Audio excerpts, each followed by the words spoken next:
How to use ExamEdge, honest properly beginner mistakes that cost you.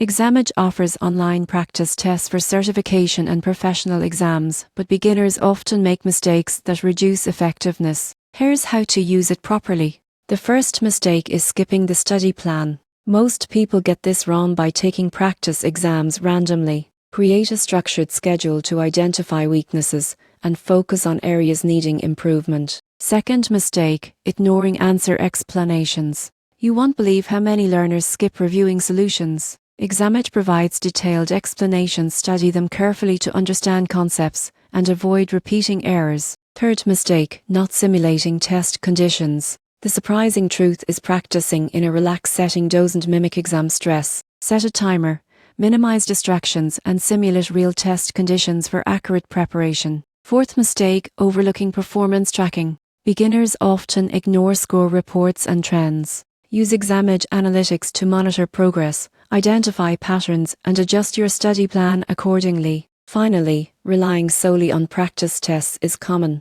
Combine ExamEdge with textbooks, tutorials, or courses to ensure comprehensive preparation. By following a structured study plan, reviewing explanations, simulating real exams, tracking performance, and combining resources, you can use ExamEdge effectively. Avoid these beginner mistakes, and your preparation will be thorough, focused, and much more likely to lead to success.